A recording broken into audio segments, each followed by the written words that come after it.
Colosenses capítulo 3, hermanos, es un libro súper interesante porque nos habla precisamente es una carta que el apóstol Pablo escribe a la iglesia en Colosas, así se llamaba la región, Colosas.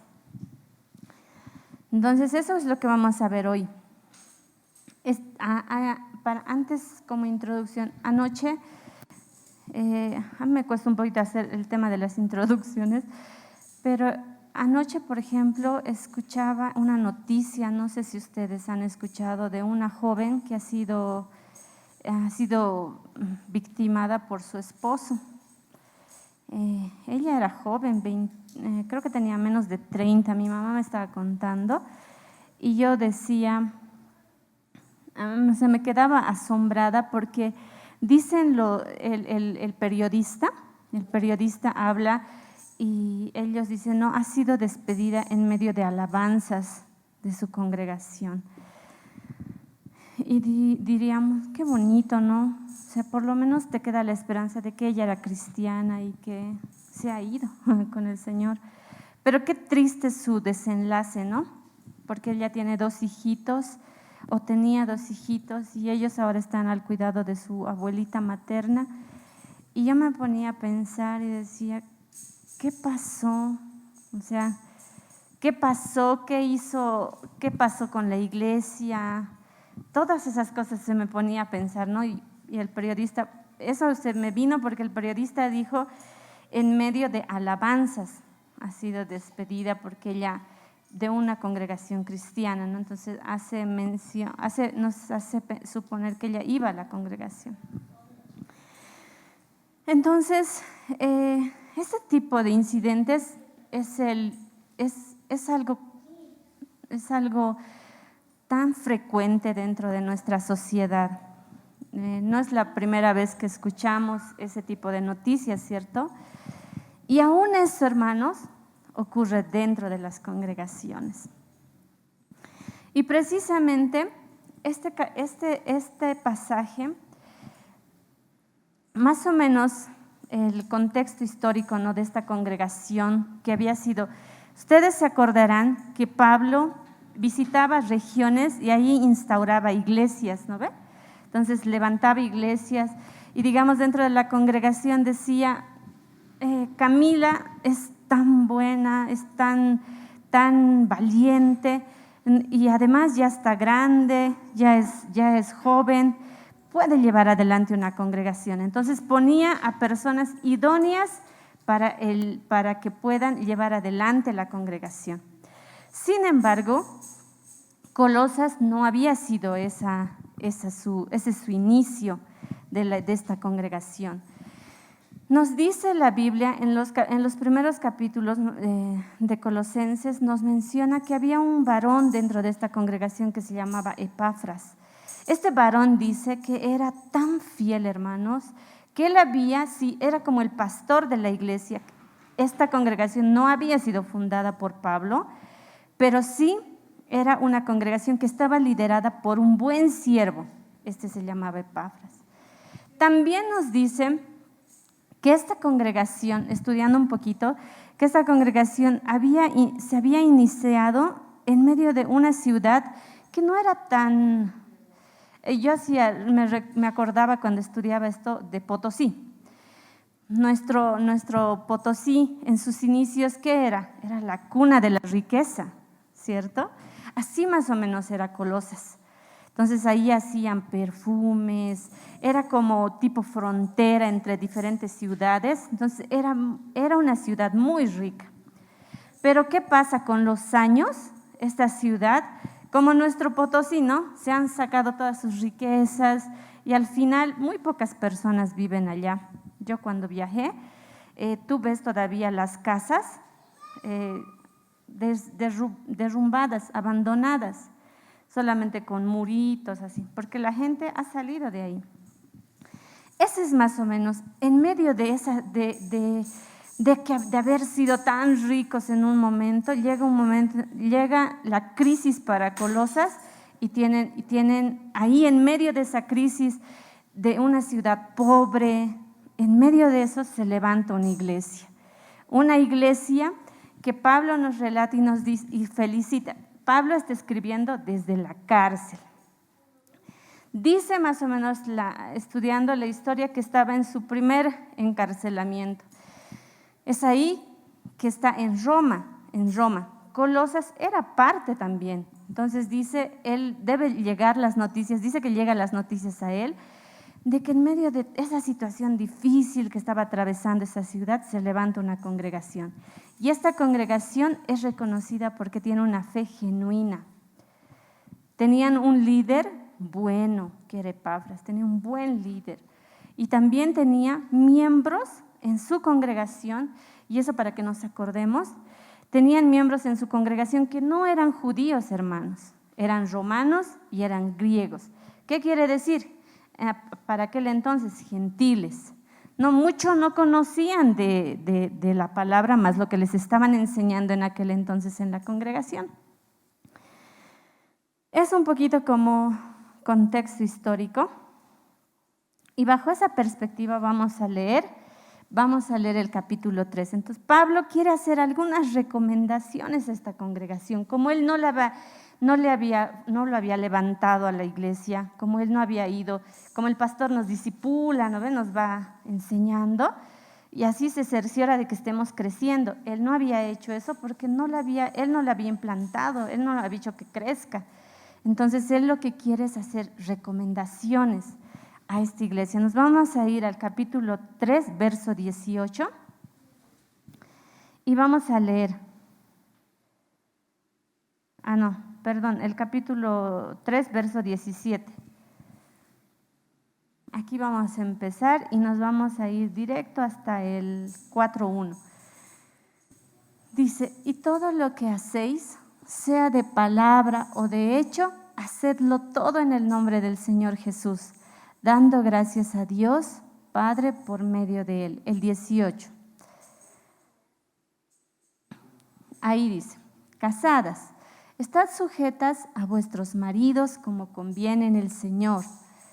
El 19, maridos, amad a vuestras mujeres y no seáis ásperos con ellas.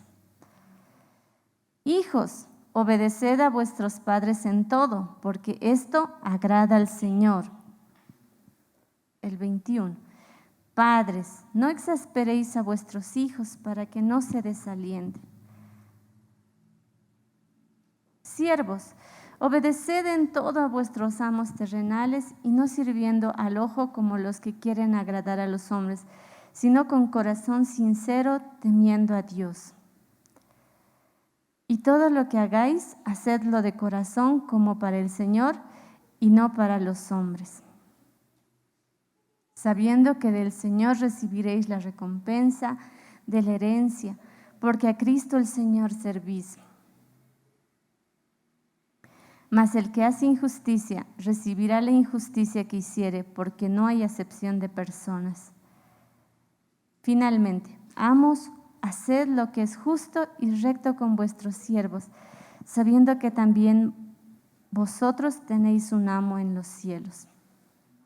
Entonces, ¿qué nos muestra estos versos? Que Pablo estaba haciendo ciertas recomendaciones a la iglesia en Colosas para afirmar la obra que ellos ya estaban realizando.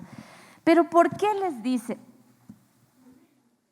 A mí algo que me fascina porque cuando yo lo leía, facilitas de entender, ¿no es cierto? Dice, esposos, amen a sus esposas. Esposas, respeten a sus esposos. ¿Qué hay de complicado en esto? Decían. Pero estudiando un poquito la palabra, y eso es lo hermoso de estudiarla. ¿Y por qué Pablo les dice eso? Yo me ponía a preguntar, ¿por qué? ¿Por qué Pablo les dice esposos, amen a sus esposas? También habla de los hijos y habla finalmente de los amos y los esclavos.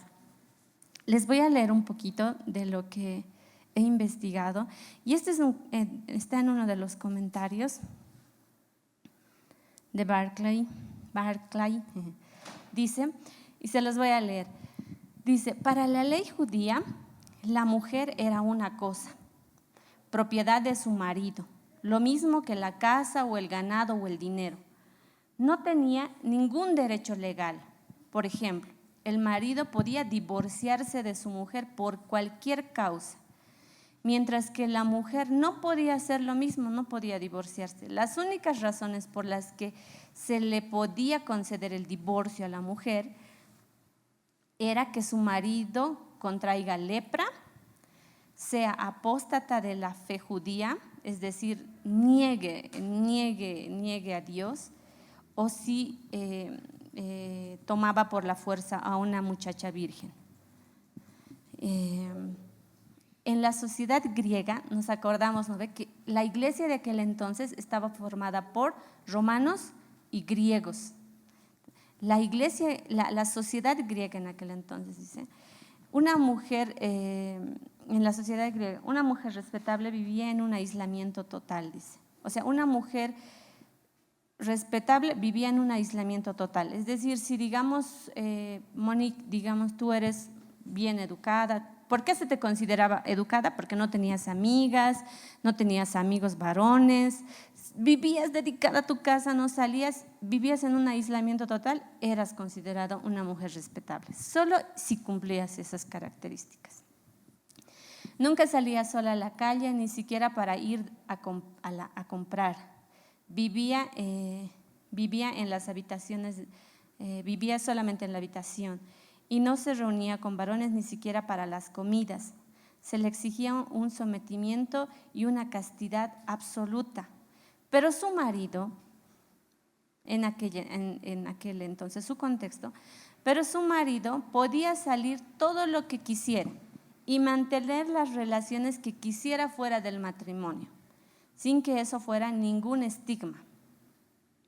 Bajo eso tenían, esas eran las características de su contexto, del contexto de esa iglesia en aquel entonces. Dice, bajo las leyes judías, pero también griegas, todos los privilegios pertenecían al marido y todos los deberes a la mujer. Si nos ponemos, yo cuando leía esto decía, ¿ya? Y o sea, si se dan cuenta, hermanos, si el varón hacía lo que él quisiera, podía tener relaciones extramatrimoniales, ¿qué pasaba? ¿Quién lo miraba mal? Nadie, él podía hacerlo, pero la mujer no podía.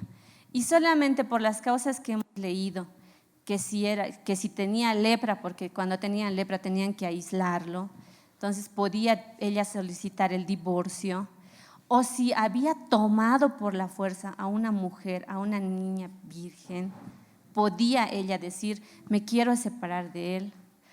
O si se dan cuenta, hermanos, había tanta opresión en aquella comunidad para la que era mujer.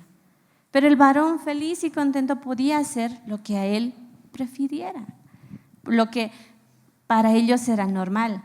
Entonces, ese era el contexto en el que la palabra en los versos 18 nos dice, y habla primero a la esposa, Evita le voy a pedir que ponga, y dice, esposas les dice, ¿no? Sométanse a sus esposos como conviene en el Señor. Pero más abajito de ese verso le dice, esposos, amen a sus esposas y no sean duros con ellas. Eso dice en el verso 9, dice, maridos, amen a vuestras mujeres y no seáis ásperos con ellas. Hermanos, en aquel entonces era era como decirle, tú varón, puedes salir, era normal que salgan con varias personas, que hagan de ellos hagan lo que ellos quisieran. Pero ahí el apóstol Pablo les dice, esposos, amen a sus esposas y no sean duros con ellas. En ese entonces, todo el peso, todas las obligaciones recaían sobre la mujer y los derechos recaían sobre el varón. El varón tenía derechos, pero la mujer tenía obligaciones. Pero aquí la palabra nos está mostrando que ambos tienen obligaciones. Ese era el contexto de aquel entonces en el tema del matrimonio. Y les voy a leer un poquito acerca de los hijos.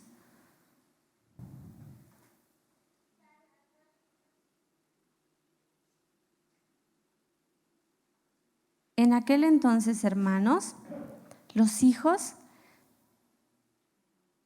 eran considerados esclavos de los padres. Para la ley, para aquel entonces la ley era normal entre los romanos y entre los griegos. El hijo no tenía poder de decisión sobre su vida.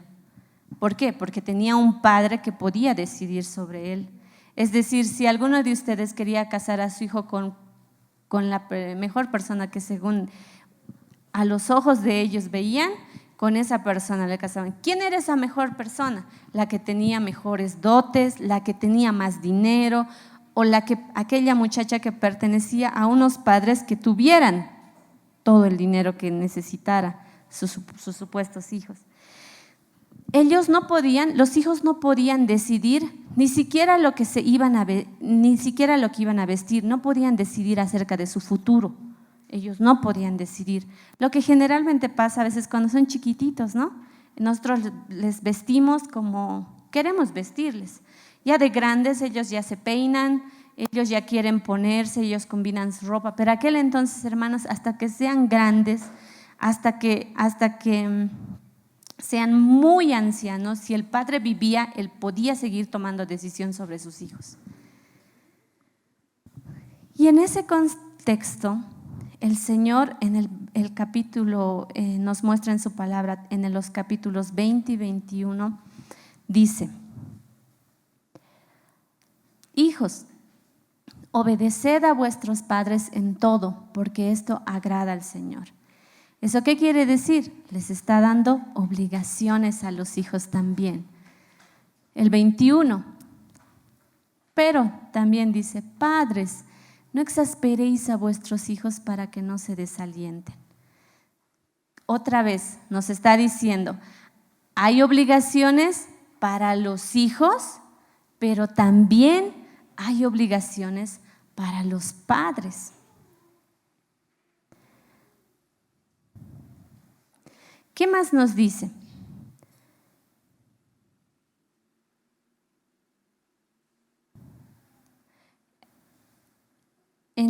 Dice, ¿no? La patria potestad romana, la ley del poder del padre, podía hacer lo que quisiera con su hijo, podía venderle como esclavo, hermanos. A los hijos se podía vender como esclavo.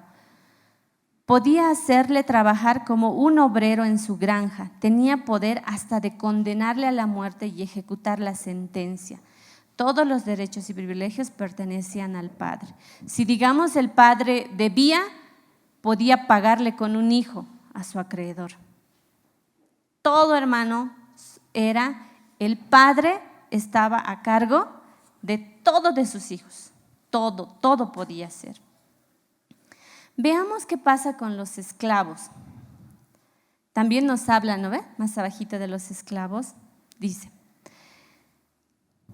estas diferencias aún se daban más entre los esclavos. El esclavo no era más que una cosa a los ojos de la ley. No había tal cosa como un código de condiciones de trabajo, como aquí tenemos, ¿no ve? La Ley General del Trabajo. No había en aquel entonces. No tenía derecho, hermanos, escuchen, los esclavos no tenían derecho a tener esposa. No tenían derecho a tener esposa.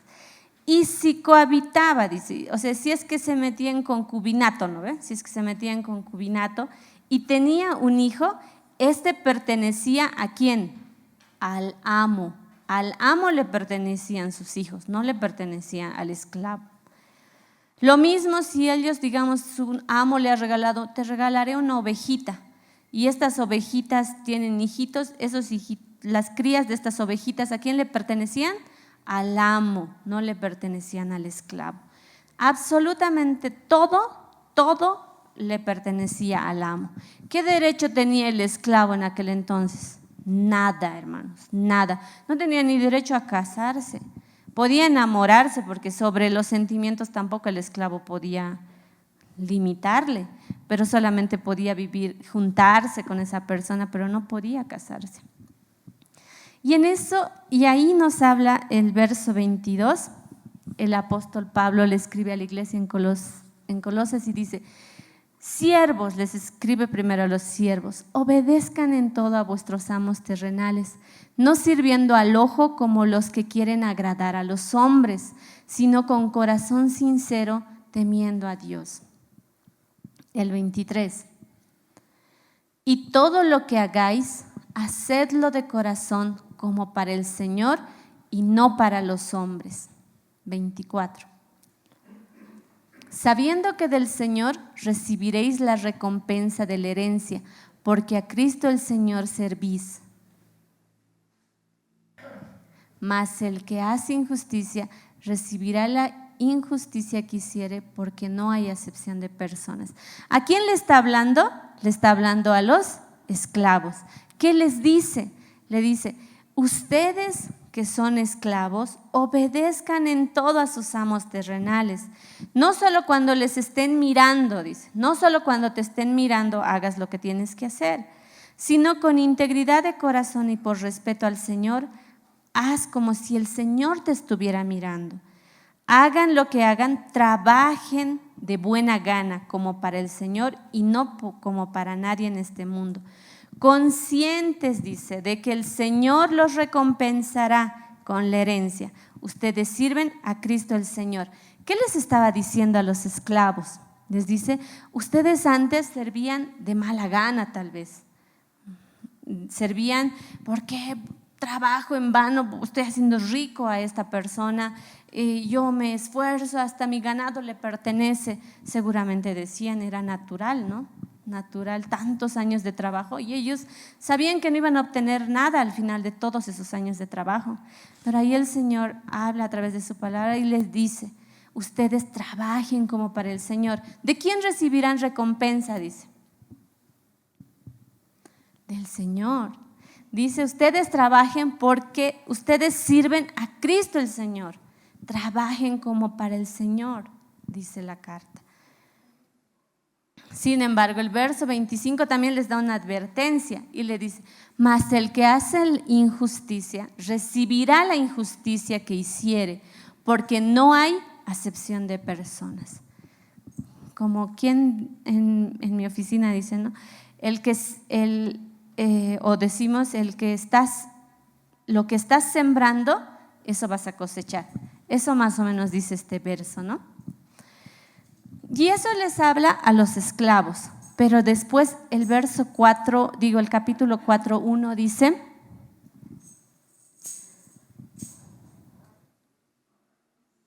les habla a los amos y dice: amos, haced lo que es justo y recto con vuestros siervos, sabiendo que también vosotros tenéis un amo en los cielos.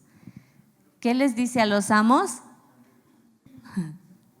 Sean justos, porque ustedes también tienen un amo, dice. Ustedes también son siervos. ¿Y quién es su amo? Ambos son siervos de un solo amo. Entonces, hermanos, estos poquitos versos encierran tanto dentro de lo que, no sé, es como, yo cuando lo leía decía, fácil está, pero cuando lo estudiamos nos damos cuenta del contexto de por qué le estaba diciendo eso Pablo en aquel entonces. Ahora quizá nosotros, si un poquito nosotros remontamos eso, lo que él ha escrito en aquel entonces a nuestro hoy, ahora, a nuestro tiempo que estamos viviendo. Les contaba al inicio, ¿no? En la introducción de esta joven que había sido victimada por su esposo. Y sabemos que estos casos, hermanos, ocurren en todo lado, ¿no es cierto? Todos los días se escucha eso. Todos los días se escucha que los agresores… Él dice, en ningún momento yo creo que él ha debido pensar en que ella no iba a sobrevivir. Él dice que la ha golpeado tanto hasta que la deja inconsciente. Ha estado 70 días, 2 meses, ¿no ve, mami? 2 meses. 7 meses ha estado en coma, se ha estado en estado vegetal. Yo creo que en ningún momento él se ha imaginado que iba a quitarle la vida. Una vez, en un estudio, hermanos, que me contaban que habían hecho en las cárceles, a todos los agresores les preguntaban: ¿tú has pensado en algún momento en que tu esposa ya no iba a estar? Y ellos dicen: en ningún momento, jamás se me ha ocurrido, jamás se me ha pasado por la cabeza el que iba a ser capaz de hacer algo así. ¿Cómo ha empezado? Les han hecho en la encuesta. ¿Cómo ha empezado? La pregunta. Todos coincidían con una sola cosa: con una cachetada ha empezado. Otros decían con gritos. Generalmente así empieza, ¿no? Pero todos coincidían en algo, dice. Todos han coincidido en algo. Todo empezó con una cachetada. Hermanos, lo que me llamaba ayer la atención de esta noticia era cómo ella había sido despedida en medio de alabanzas. Y eso nos hace pensar que esas cosas ocurren dentro de nuestras congregaciones. ¿Por qué? ¿Por qué, hermanos? Porque nos hemos acostumbrado. ¿Por qué Pablo les escribe a la iglesia en Colosas a eso? Porque ellos estaban en un contexto donde era natural ser abusivo con la mujer. ¿Es natural ahora ser abusivo con la mujer? ¿Sí o no? En nuestro contexto, en Bolivia, en La Paz, ¿es natural, sí o no? En las noticias no nos van a engañar. Tantos feminicidios ocurren. ¿Es natural, sí o no, hermanos? Hasta entre los varones deben ellos hablarse y decir: para que te haga caso, pues le tienes que gritar más fuerte, ¿no ve? Entre ellos se hablan, ¿sí o no, hermanos? No ustedes, espero, sino es sus amigos en el trabajo, hablan de esas cosas, ¿no? Y dicen: hay que gritarle más fuerte para que ella pues se someta. ¿Es natural en nuestro contexto? Lo es. Si no, no escucharíamos esas noticias, ¿cierto? No escucharíamos. Y el Señor, hermanos, su palabra es tan eficaz antes como lo es ahora. ¿Y qué dice su palabra? Dicen: varones, no sean ásperos con sus mujeres. El Señor nos está llamando a que no hagamos, les estaba llamando en aquel entonces, a que no hagan lo que en su contexto naturalmente hacían, sino a la iglesia de Colosas le dice: ustedes, aunque ellos sean abusivos con sus esposas, ustedes no lo sean. Aunque eso sea natural en el mundo, ustedes no lo sean, porque ustedes son hijos de Dios. Y eso es, hermano, lo mismo que nos llama hoy a nosotros. ¿Cuántos de ustedes están casados? Tienen espositas, a los varones. ¿Qué nos dice la palabra? No sean ásperos con ellas, no sean torpes. A veces con nuestras, por ejemplo, nosotros cuando somos niños, el otro día, ¿no? Estás haciendo tu tarea y te gritan y recién terminas de hacer tu tarea. Como que estamos acostumbrados, ¿no?, a que nos griten. Ya cuando nos casamos, hermanos, cuando nos casamos, también estamos acostumbrados a que nos griten. Así que si nuestro esposo nos grita, pues nos callamos, nos asustamos nomás y hacemos lo que quizá nos tiene que decir. Pero ahí la palabra nos llama a hacer algo diferente, diferente. Pablo no estaba escribiendo, hermanos, al pueblo de Colosas, no estaba escribiendo a la región romana, estaba escribiendo a la iglesia. Y la palabra hoy nos instruye a nosotros como iglesia. A las mujeres igual. Creo que las mujeres en aquel entonces ya sabían todo lo que tenían que hacer. Y el apóstol recalca lo que tienen que hacer. Respeten a sus esposos. Respétenlos, dice. Pero a los maridos les da algo nuevo que en aquel entonces no hacían ellos. Y les dice que las amen. Y a las esposas, sométanse a sus esposos como conviene en el Señor. No le dice al varón, obliga a tu esposa que se someta a ti. O le dice, sino a la mujer le dice. ¿Qué le da la obligación? El Señor le da la obligación a la mujer y le dice, sujétate a tu esposo. Pero porque tú quieres, y es un mandato del Señor. Pero es algo que es a la mujer. No le dice al varón, obligale a que se someta a vos. ¿No es cierto? Sino a la mujer le dice, a la mujer le da la instrucción y le dice, esposas, sométanse a sus esposos como conviene en el Señor. Y a los esposos, amen a sus esposas y no sean duros con ellas. Entonces el Señor les dice, hagan algo nuevo como iglesia. Pasemos a los versos más adelante, dice, hijos les dice, a los hijos, obedezcan. Para nosotros ahora en esta nueva generación de la tecnología y de tanto que está en auge las redes sociales, ¿cuál es como hijos, nuestra primera tentación como hijos? Es desobedecer a nuestros padres. Ya es más fácil hasta mentirles. ¿Qué haces todo el día con tu celular? Estoy en mi tarea, estoy investigando.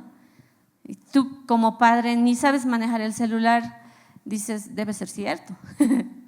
Entonces, más fácil es ahora para los hijos ser desobedientes a los padres, ¿sí o no? Es mucho más sencillo. Y a veces los papás son tan capos, ¿no?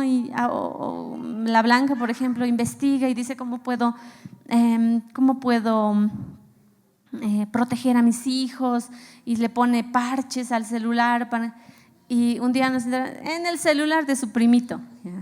¿No es cierto? Hermanos, hay tantas cosas, y esta parte es más para los niños, ¿no? Para los niños, y dice, para los niños y para los que somos hijos, dice, hijos, obedezcan a sus padres, obedezcan a sus padres. ¿Es difícil? Lo es. Pero ¿qué les dice a los padres también? Les dice, padres, no exasperen a sus hijos, no sea que se desanimen. En uno de los comentarios hablaba, en este comentario mismo de Barclay, dice, habla sobre Martín Lutero. ¿Se acuerdan, no? De una eminencia. Y él dice, ¿no? Cuán importante es la disciplina en los hijos. Cuán importante es, hermanos. Porque hijo que no es disciplinado crece mimado, crece sin límites. Si nosotros no le ponemos límites a nuestros hijos, no, pues imagínense lo que van a hacer de grandes, ¿no es cierto? Pero también, y a eso va la palabra, dice, no exasperen a sus hijos para que no se desanimen. Él decía, porque él habla de su padre y dice, mi padre siempre era una persona muy estricta, pero muy estricta. Yo tenía que hacer las cosas bien, a su manera, pero dice, no, a él le costaba decirle Padre al Señor. Cuando oramos, amado Padre, así, ¿no? Le costaba decir porque asociaba a su papá con nuestro Padre Dios. Entonces, él pensaba que Dios era un Dios estricto, ¿no ve? Lleno o sea, apenas te equivoques y ahí va a estar el freno para encaminarte. Y él dice, ¿no? Y él dice, amados, yo sé que la disciplina tiene que haber para los hijos. Tiene que haber, porque él tenía un papá que era muy estricto. Pero también tiene que haber el ánimo para los hijos.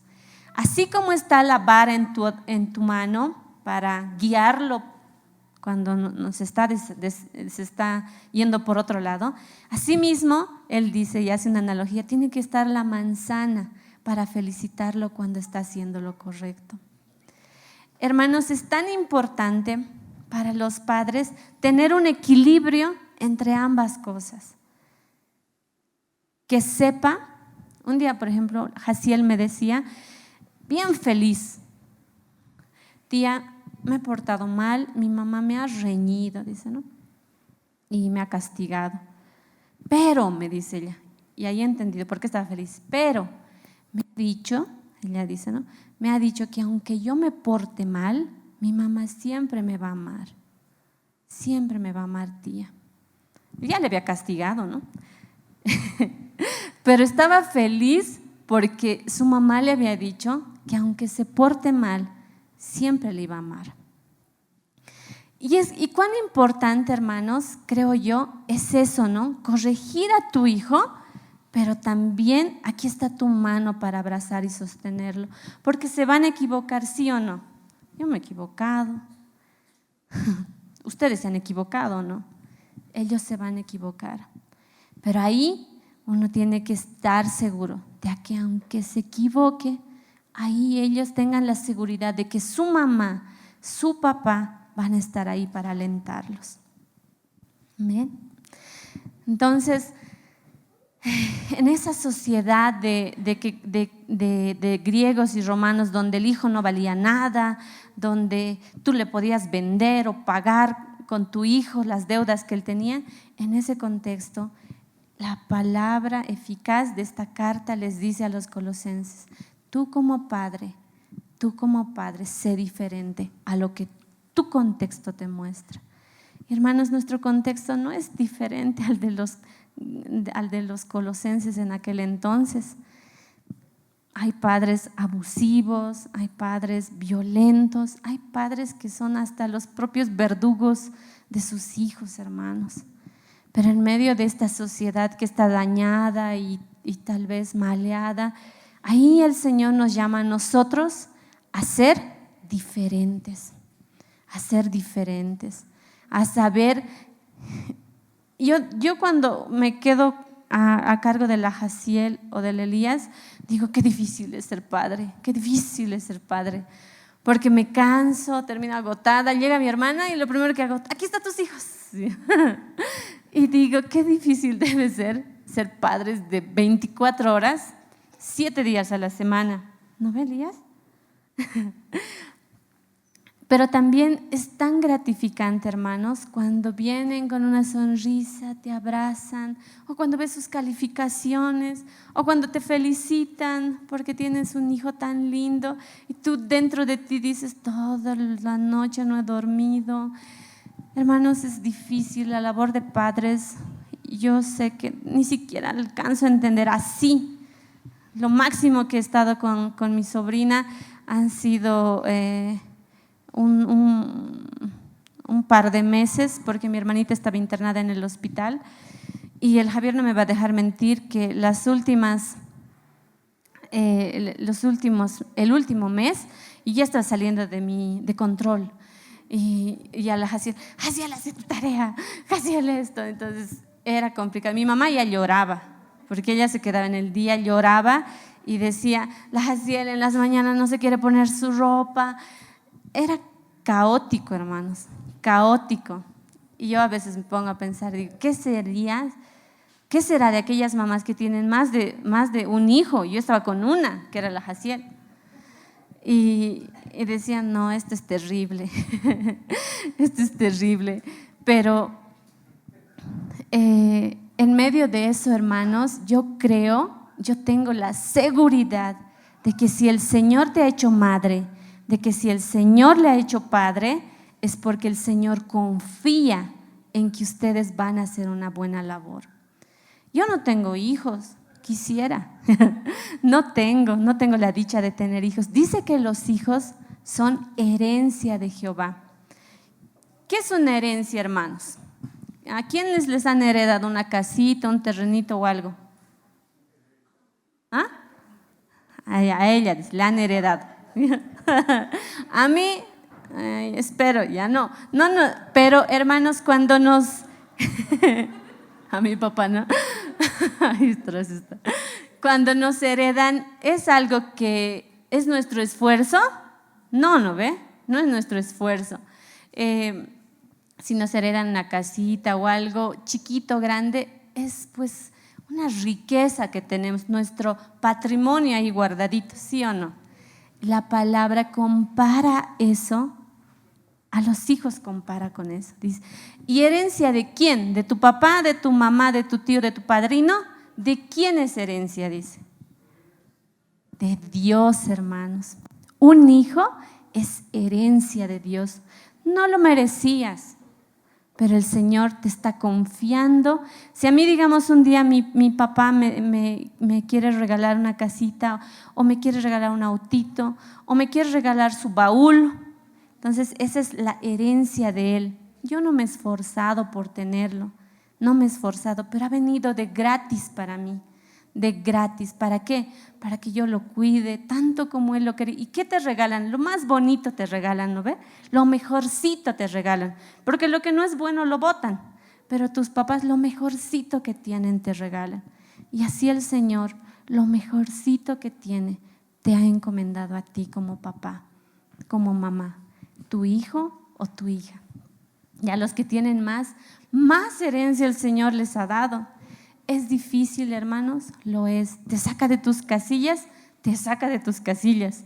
Yo lo sé por experiencia. Pero hermanos, nunca olvidemos que nuestros hijos son un regalo de parte del Señor. No lo merecíamos, pero ahí estamos.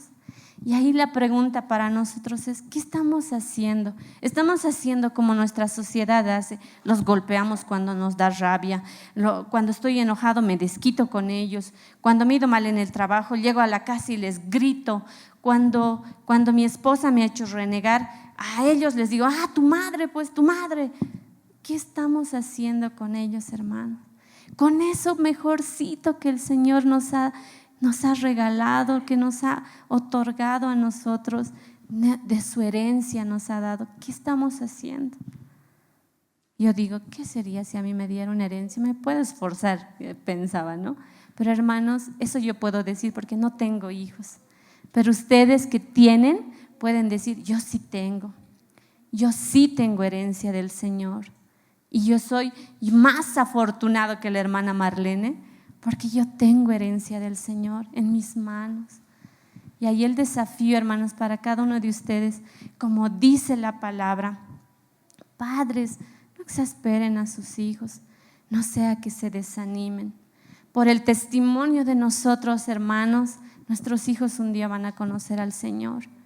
Y también por el testimonio de nosotros, un día nuestros hijos pueden decidir nunca más estar en la congregación. No es una regla. No es una regla. Es verdad que no de todos, de los 100 padres que son sensatos y se esfuerzan y son buenos padres, las 100 generaciones de hijos van a ser buenos. No es una regla. Pero es verdad que aún de padres buenos salen hijos malos, es verdad, pero el porcentaje es mínimo, hermanos, es mínimo. Por lo general, de padres buenos siempre van a salir hijos buenos. No siempre, generalmente van a salir hijos buenos. Así que, hermanos, la labor que tú estás haciendo como papá va a tener su fruto en el futuro, cuando él escoja su esposa, porque probablemente va a elegir una esposa como su mamá o bajo la referencia de sus padres. Si ese hijo nunca ha tenido afecto y toda la vida ha sido duro, también es probable que ella esté tan acostumbrada a esa persona dura que vaya a elegir a un hombre también así de duro, porque está acostumbrada. Entonces, hermanos, la labor que estamos haciendo hoy como padres, que estamos haciendo hoy, se va a repercutir en el futuro de nuestros hijos. Por eso creo yo, la palabra dice, ¿de qué te va a pedir cuentas? A los padres, ¿de qué les va a pedir cuentas? De sus hijos. Al esposo, ¿de quién le va a pedir cuentas? De su esposa, de sus hijos. a la madre de sus hijos. Así que, hermanos, es una labor importante, lo es. Pero ahí en la palabra del Señor nos dice, no sean como el mundo, no sean como afuera, ustedes sean diferentes. ¿Hay obligaciones para los hijos? Sí, pero también hay obligaciones para los padres. Finalmente, ¿qué nos dice del trabajo? En esto que estamos adoptando nuevas prácticas, ya habíamos visto cómo era el trabajo en aquel entonces. Lo propio, hermanos. ¿Cuántos de nosotros tenemos una fuente laboral y cuando está nuestro jefe, todo bien queremos hacer? ¿Sí o no? Todo bien queremos hacer. Cuando nuestro jefe se equivoca y estamos con él, nosotros sabemos que se está equivocando, pero decimos, sí, lo que usted diga, lo que usted diga. Y detrás de él, cuando se va, decimos, ¿cómo pues se va a equivocar? Tan fácil era. ¿Sí o no? Así generalmente somos. Pero aquí, ¿qué nos dice? Esclavos, dice, ¿no? Todos los que trabajamos bajo un empleador, ¿qué somos? Esclavos. Dice, esclavos, hagan su trabajo como para el Señor, como quien les está mirando. ¿Quién les está mirando? El Señor. Nosotros en la clase de prejuveniles yo les decía, cuando estudiábamos Reyes, ¿cuándo es fácil hacer las cosas? Cuando tu mamá y tu papá te están mirando, haces lo que tenemos que hacer, ¿sí o no? Sí, dicen los chicos, sí. Pero cuando no te está mirando, ¿qué tienes? La tentación de hacer exactamente lo contrario. Es lo mismo, hermanos, en el trabajo. El jefe no está mirando nuestra computadora, ¿no? Todo el día no está mirando lo que estamos haciendo. Pero cumplimos las 8 horas. De las 8 horas, ¿cuántas habremos trabajado? El Señor sabe. El Señor sabe. Pero aquí el apóstol Pablo habla a los esclavos y dice, obedezcan a sus amos terrenales. Amos terrenales, dice. Hace esa diferencia entre amos terrenales y el Señor. Como no sean como los que quieren ganarse el favor humano, sino hagan su trabajo con integridad de corazón y por respeto al Señor.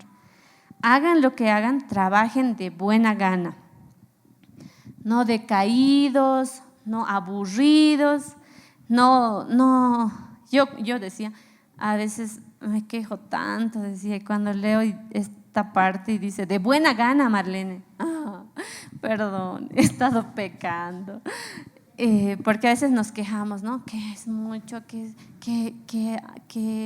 es mucho trabajo, que no quisiera estar aquí. Y hermanos, yo me incluyo, durante mucho tiempo yo he estado igual así.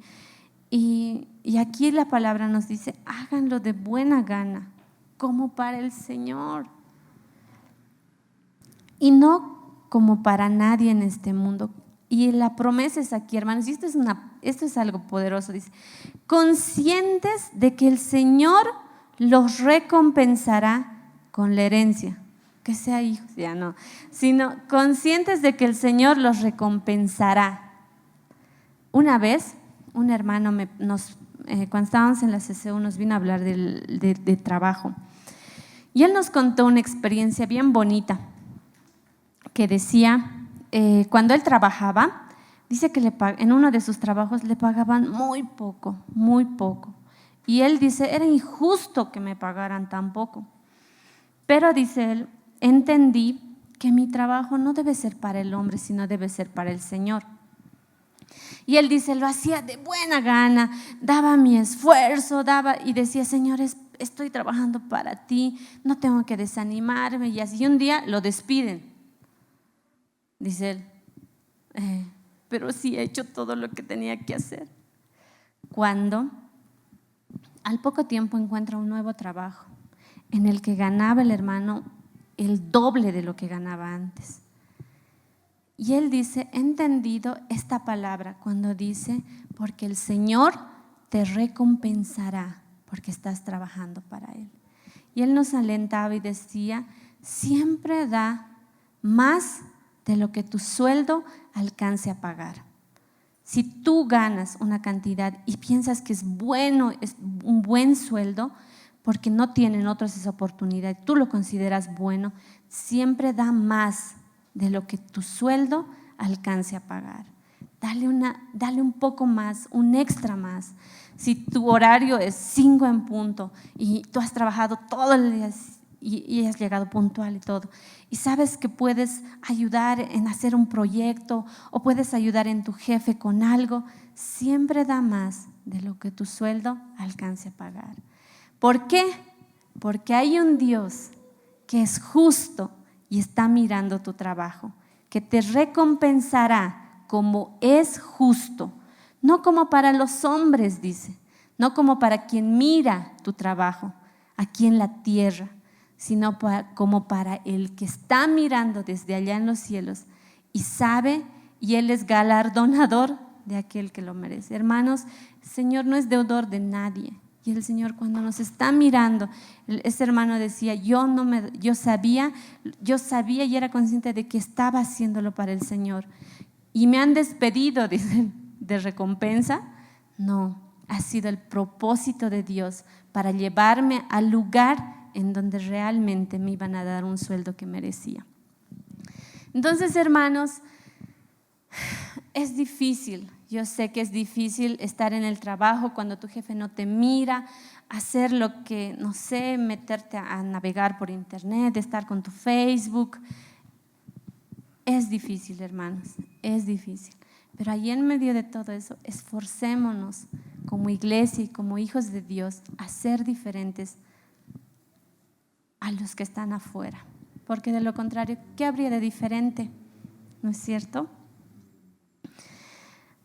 El 25 es algo, bueno, es una recomendación a nosotros y dice que si nosotros estamos haciendo mal, también el Señor nos va a dar nuestra recompensa. Así que, hermanos, hemos leído todos estos capítulos. El que hace el mal pagará por su propia maldad, y en esto no hay favoritismos. Así como también si el Señor nos recompensa por hacer las cosas bien, así también el Señor nos va a dar la disciplina cuando hacemos las cosas mal. El 4.1 dice, amos, proporcionen a sus esclavos lo que es justo, sean justos con ellos. De nosotros, ¿quiénes son dueños? Creo que el hermano. ¿Quiénes son dueños? Yo a veces. Proporcionen, dice, lo que es justo y equitativo, conscientes de que ustedes también tienen un amo en el cielo. Todo esto, hermanos, se resume en un solo verso en el que no hemos hecho mucho hincapié y vamos a terminar con eso. A Evita le voy a pedir que ponga el verso 17. Todas estas recomendaciones se resumen solamente en un verso. Creo que, mi hermana no está. Se los voy a leer yo. Se advirtió ayudarle a la pastorita. El verso 17, la hermana, a ver, ¿quién me lo puede leer en la Reina Valera?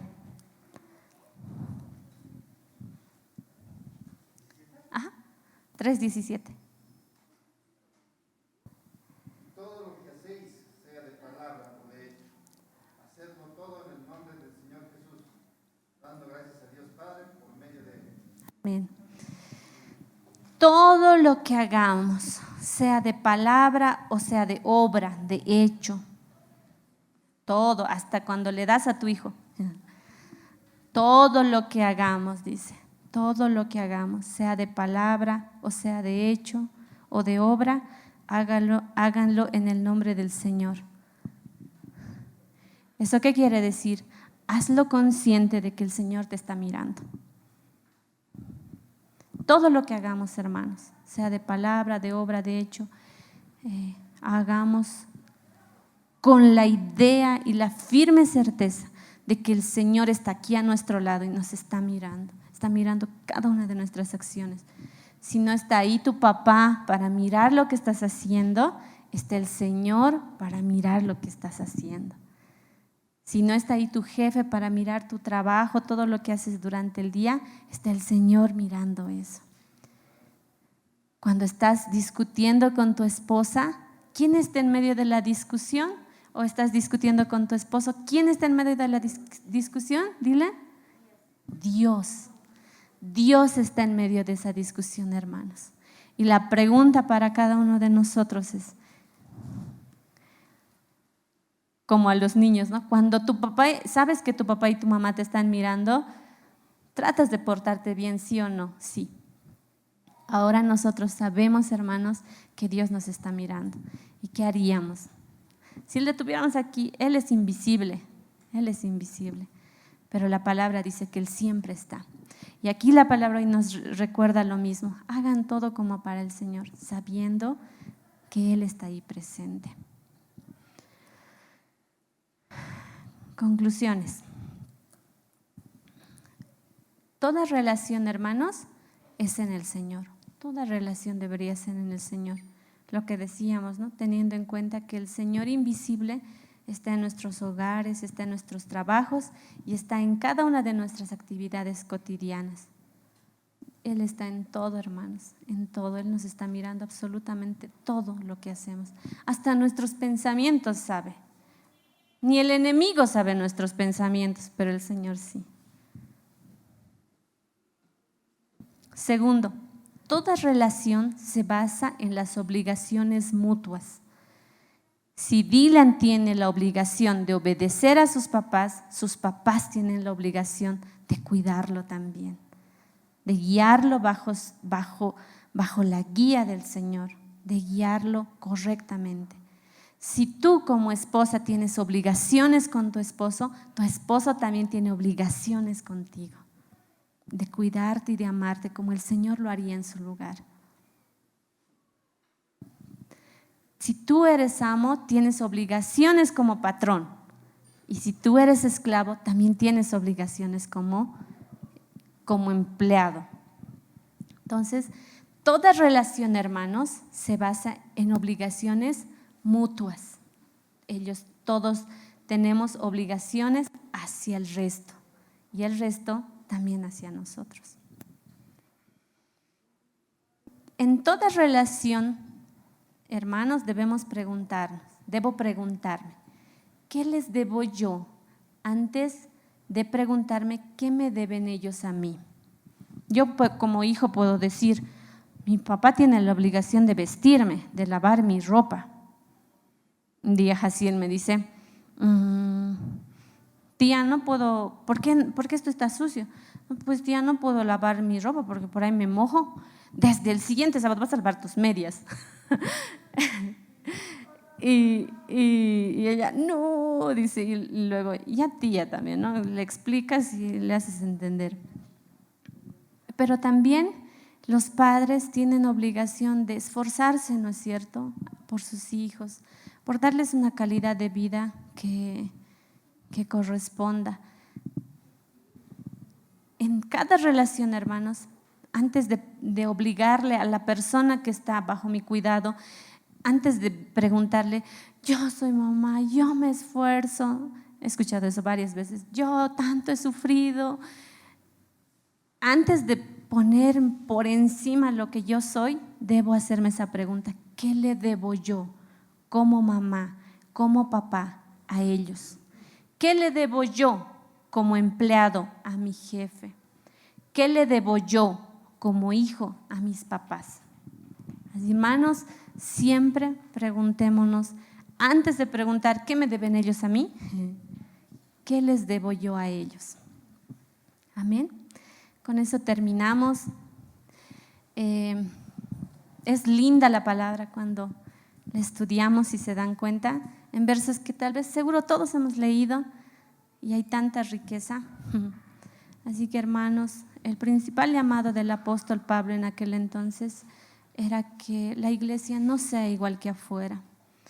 Hermanos, lo que ha ocurrido, y les decía al inicio con esa muchacha tan joven, yo me ponía a pensar y decía, Señor, ¿qué va a hacer de sus hijitos? Para un hijo es tan difícil hasta decir que tiene un hermano que tiene otro apellido. Imagínense decir tú como hijo, mi papá le ha hecho esto a mi mamá. Imagínense, hermanos.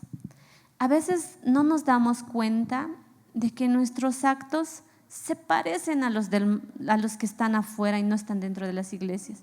Son igualitos, hermano, igualitos somos. Pero la palabra nos dice, ustedes, recuerden que ustedes no son del mundo. Ustedes no están para igualarse a ellos. Sean diferentes. Hermanos, ese es nuestro desafío, nosotros como hijos de Dios, ser diferentes a los que están afuera. Y sus vidas, sus testimonios van a ser más que un evangelismo masivo en la plaza. Va a testificar más del Señor que tus palabras, tu comportamiento con tu hijo, tu comportamiento con tu esposa, cuando le abrazas, cuando la consuelas, cuando abrazas a tu hijo cuando se equivoca, estás atento de lo que necesita. Eso, hermanos, es testimonio para aquel que no conoce al Señor. Eso es más, vale mucho más que un día tú estés aquí predicando de lo que dice la palabra y seas el mejor expositor bíblico. Vale más tu vida como testimonio, hermanos. Así que eso es lo que creo yo el Señor nos está llamando. A eso nos está llamando. Y eso, la aplicación, hazlo a ti. Hoy pregúntate, ¿qué me quieres decir, Señor? ¿Qué debo hacer? ¿Qué he hecho mal? Amén. Nos pondremos de pie.